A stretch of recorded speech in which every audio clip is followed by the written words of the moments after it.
The next video which is steps in translation.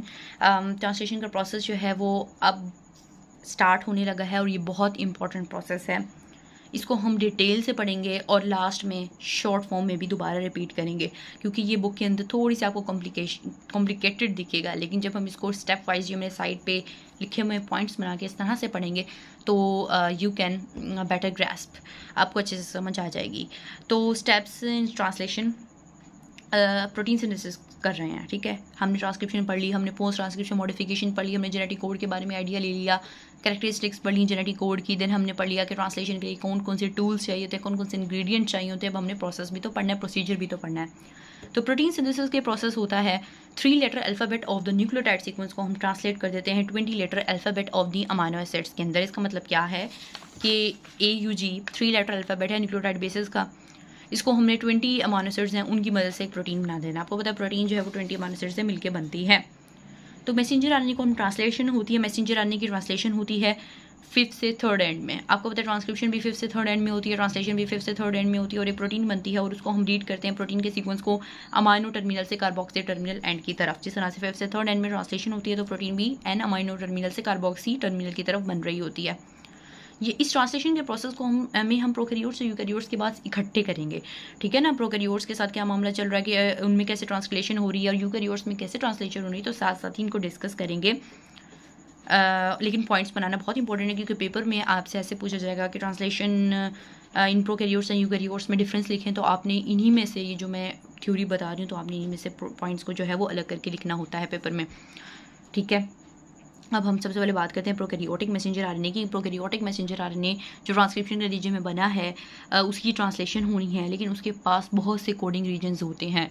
मतलब अगर messenger RNA के है तो एक मैसेंजर आरएनए है प्रोकैरियोट्स का, तो इसके पास मिसाल के तौर पर ये कोडिंग रीजन है, बीच में ऐसा रीजन है जो कोई कोड नहीं हो रहा, उसके बाद दोबारा कोडिंग रीजन बीच में जो है वो दोबारा से अनट्रांसलेटेड रीजन आ जाता है, ठीक है, जिसकी कोडिंग रीड नहीं हो पाती। फिर दोबारा से कोडिंग रीजन आएगा, सेकंड कोडिंग रीजन, फिर अनट्रांसलेटेड रीजन, फिर कोडिंग रीजन। तो मैसेंजर आने के ऊपर मुख्तलिफ रीजन्स होते हैं, कोडिंग रीजन्स होते हैं। इसे ऐसे मैसेंजर आने जिसके पास मुख्तलिफ कोडिंग रीजन्स होते हैं उसको हम पॉलीसिस्टोनिक कहते हैं, पॉलीसिस्टोनिक। लेकिन हर कोडिंग रीजन जो होता है उसका अपना इनिशिएशन टर्मिनेशन कोडोन होता है। मतलब एक कोडिंग रीजन है ना, उसका यहाँ पे एक इनिशिएशन कोडोन होगा और एंड पे यहाँ पे टर्मिनेशन कोडोन होगा, जो कि ये बताएगा यहाँ से ट्रांसलेशन स्टार्ट हो रही है, यहाँ पे ट्रांसलेशन एंड हो जानी है। इसका भी ऐसा ही होगा, इसका भी ऐसा ही होगा, ठीक है। लेकिन यूकैरियोटिक मैसेंजर आने के पास सिर्फ एक कोडिंग रीजन होता है, उसको मोनोसिस्टोनिक कहते हैं। तो ये पहला डिफरेंस हो गया प्रोकैरियोटिक एंड यूकैरियोटिक ट्रांसलेशन में, कि वो पॉलीसिस्टोनिक होता है और ये मोनोसिस्टोनिक होता है।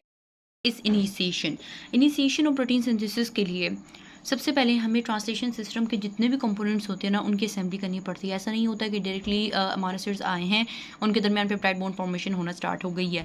पहले सबसे पहले कंपोनेंट्स आएंगे ना, पहले वो तमाम इंग्रेडिएंट्स आने चाहिए जो हमने पिछली वीडियोज़ के अंदर पढ़ा कि ये हम अमाइनो एसिड्स चाहिए होते हैं, हमें ट्रांसफर आरएनए चाहिए होते हैं, मैसेंजर आरएनए चाहिए होता है।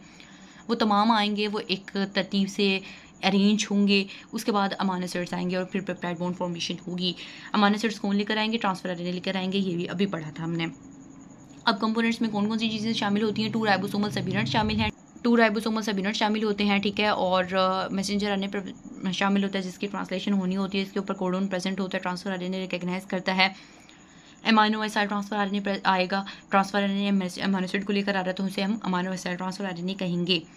जीटीपी एनर्जी चाहिए होती है, कुछ इनिशिएशन फैक्टर्स चाहिए होते हैं, ठीक है। प्रोकैरियोट्स के अंदर इनिशिएशन फैक्टर्स जो होते हैं वो डिफरेंट होते हैं, यूकैरियोट्स के अंदर डिफरेंट होते हैं। ये सेकंड डिफरेंस आपका बन जाएगा। पहला डिफरेंस हमने मैसेंजर आरएनए का पढ़ा था, दूसरा डिफरेंस इनिशिएशन फैक्टर्स का होगा कि प्रोकैरियोट्स के अंदर IF1, IF2, IF3 होते हैं, जबकि यूकैरियोट्स के अंदर जो इनिशिएशन फैक्टर होता है उसको हम EIF से डिनोट करते हैं, EIF से, छोटा E और IF। और यूकैरियोट्स को अपनी इनिशिएशन के लिए ATP की भी ज़रूरत होती है। अब हम स्टार्ट करते हैं। सबसे पहला इनिशिएशन के लिए हमें जो चीज़ चाहिए होती है वो होता है शाइन डेल्गैनो सीक्वेंस। और ये बात सिर्फ और सिर्फ हम प्रोकैरियोट्स के लिए पढ़ रहे हैं कि प्रोकैरियोट्स की ट्रांसलेशन कैसे होती है स्टार्ट।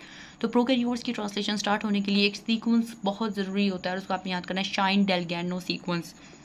ये शाइन डेल्गैनो सीक्वेंस क्यों इतना ज़रूरी है प्रोकैरियोट्स के अंदर? दरअसल ये एक प्यूरिन ब्रिज सीक्वेंस होता है न्यूक्लियोटाइड बेसिस का, इसको हम शाइन डेल्गैनो सीक्वेंस कहते हैं।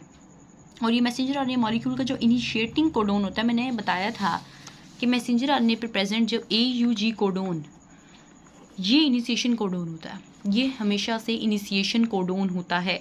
इसको रिकग्नाइज करता है ट्रांसफर आरएनए और इसका जो न्यूक्लियोटाइड, इसका जो अमीनो एसिड होता है कॉम्प्लीमेंट्री होता है, मतलब इसको रिकॉग्नाइज करके जो ट्रांसफर आरएनए अमीनो एसिड लेकर आता है वो मेथियोनिन लेकर आता है। हमेशा से मेथियोनिन से ही आपकी इनिशिएशन होती है। इनिशिएशन के लिए मेथियोनिन आएगा, मेथियोनिन इसको रिकॉग्नाइज करेगा तो आगे ट्रांसलेशन स्टार्ट होगा, मतलब ट्रांसफर आरएनए रिकॉग्नाइज करके मेथियोनिन लाएगा तो ट्रांसलेशन आगे स्टार्ट होगी। मतलब ये सीक्वेंस प्रेजेंट होना चाहिए।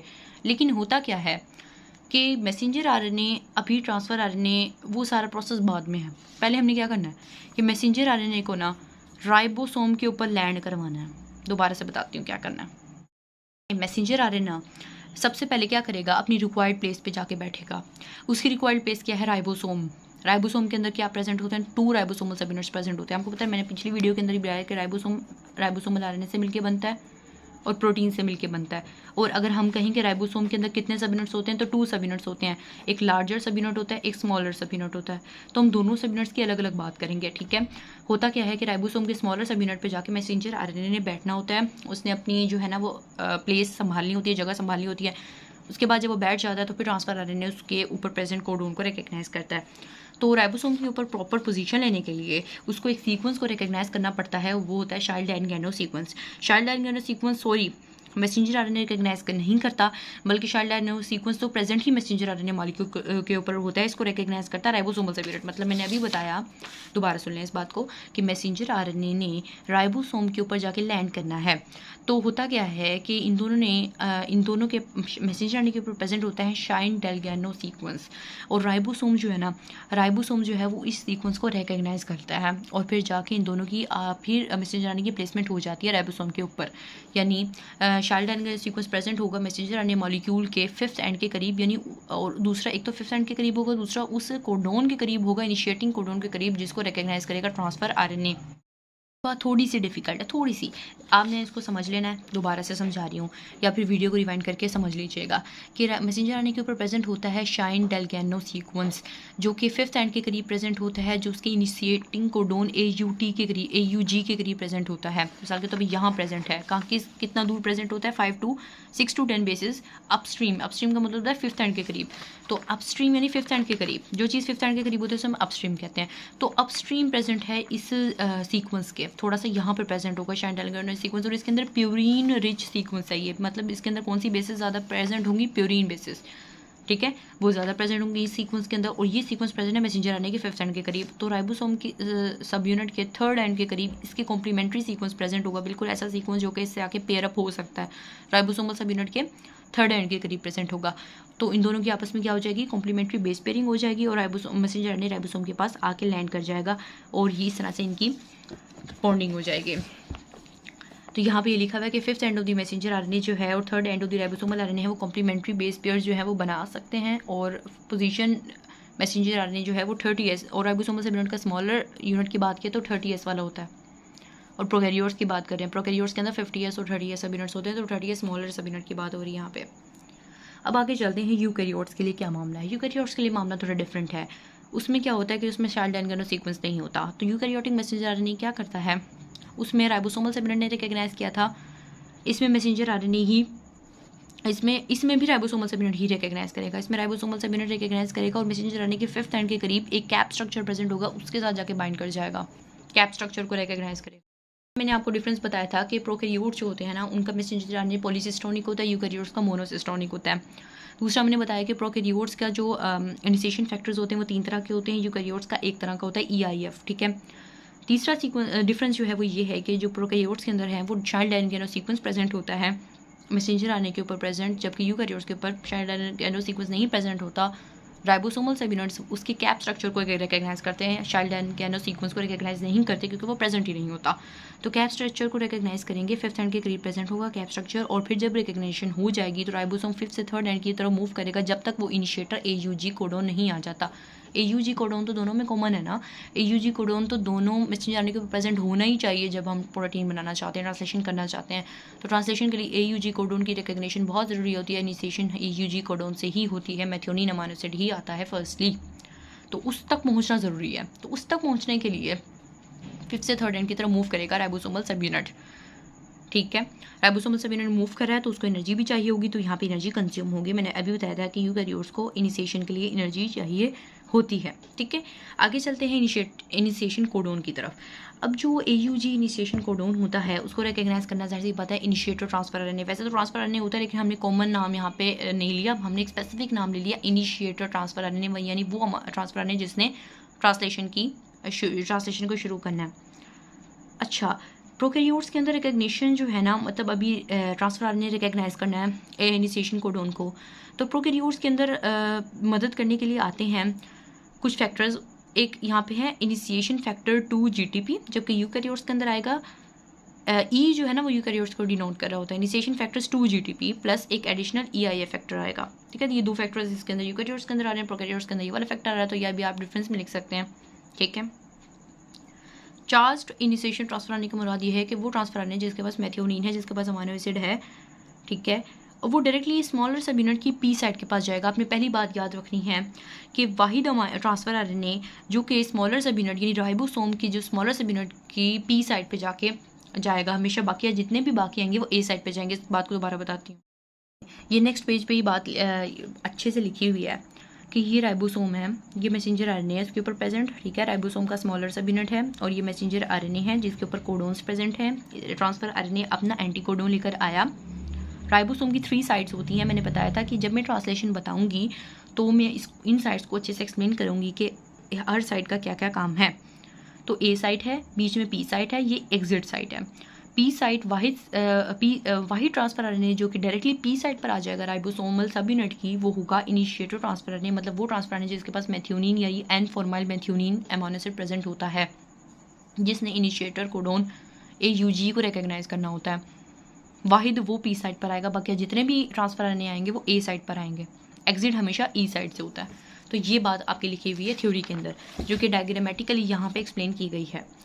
ठीक है, इस तरीके से ये पी साइड पर आएगा उसने रिकग्निशन। अब ट्रांसफर आरएनए ना, यहाँ पर दूसरी बात हमने तो पढ़ा था कि मेथियोनिन आएगा, लेकिन यहाँ पे एनफॉर्माइलेटेड मेथियोनिन क्या है, तो यही लिखा हुआ है कि जब मेथियोनिन अटैच हो जाता है ना इनिशिएटर ट्रांसफर आरएनए से, तो फॉर्माइल ग्रुप ऐड होता है एक एंजाइम ट्रांसफॉर्माइलेज की मदद से। ट्रांसफॉर्माइलेज जो है ना वो N10 फॉर्माइल टेट्राहाइड्रोफोलेट को यूज़ करता है कार्बन डोनर के तौर पे, और फिर वहाँ से फॉर्माइल ग्रुप जो है वो मेथियोनिन के पास ट्रांसफ़र हो जाते हैं और एनफॉर्माइलेटेड मेथियोनिन बनती है।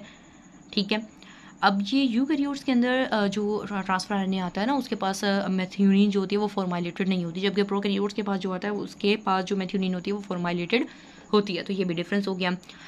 ठीक है, और प्रोकैरियोटिक एंड यूकैरियोटिक सेल्स के अंदर दोनों के अंदर ट्रांसलेशन कंप्लीट होने से पहले ही मेथियोनिन रिमूव हो जाती है, जो आई होती है ना फर्स्टली मेथियोनिन आती है। देखिए पहला अमीनो एसिड मेथियोनिन आता है, अब मेथियोनिन रिमूव हो जाएगी ट्रांसलेशन कंप्लीट होने से पहले, मतलब उसकी ज़रूरत सिर्फ और सिर्फ तब थी जब हमने शुरू करना था ट्रांसलेशन को, शुरू करना था तो मेथियोनिन की ज़रूरत थी, लेकिन ख़त्म होने से पहले ही मेथियोनिन रिमूव हो जाएगी, उसकी ज़रूरत नहीं रहेगी। अब होता क्या है कि लार्जर सब, पहले हम बात कर रहे थे राइबोसोमल सब यूनिट के स्मॉल सब यूनिट, मतलब स्मॉल की राइबोसोम के स्मॉल सब यूनिट की बात कर रहे थे। अब लार्ज राइबोसोमल सब यूनिट की भी एंट्री होती है, वो आता है कॉम्प्लेक्स को ज्वाइन करता है और फिर हम कहेंगे फंक्शनल राइबोसोम जो है वो अब बना है। ठीक है, और फंक्शनल राइबोसोम कैसे बना है, स्मॉलर सब यूनिट है, लार्जर सब यूनिट है, राइबोसोम का मैसेंजर आरएनए है और इनिशिएटर ट्रांसफर आरएनए जिसके पास प्रेजेंट है मेथियोनिन पी साइड के ऊपर, ए साइड एम्प्टी है, याद रखिएगा। वाहिद अमान ट्रांसफर आरएनए अगर एमसीक्यू में पूछा जाए जो पी साइड पर आता है वो पहला ट्रांसफर नहीं होता है, बाकी सारे ए साइड पर आते हैं। अब होता क्या है कि EIF2 के पास GGDP मैंने यहाँ पे बताया था ये GTP है, सारे हाइड्रोलाइज होंगे GDP में, क्योंकि इनिशिएशन में एनर्जी यूज़ हो रही है। यूकैरियोट्स के अंदर रिएक्ट मतलब इसकी मतलब EIF2 GDP है ना, ये मैंने कहा था ना यहाँ पे EIF2 GTP ज़रूरत पड़ती है, लेकिन बाद में जब वो एनर्जी कंज्यूम होती है तो वो GDP बन जाती है, लेकिन GDP से वापस GTP भी बन सकती है, तो उसके लिए एक guanine nucleotide exchange factor EIF2 भी होता है जो कि दोबारा से इसको GTP भी बना सकता है। तो ये भी एक प्रोसेस है, इससे भी मतलब अगर आपको दोबारा से एनर्जी चाहिए तो वो ऐसे हो जाती है। तो नेक्स्ट वीडियो के अंदर हम इंशाल्लाह इलॉन्गेशन को पढ़ेंगे, हमने इनिशिएशन को कवर किया है।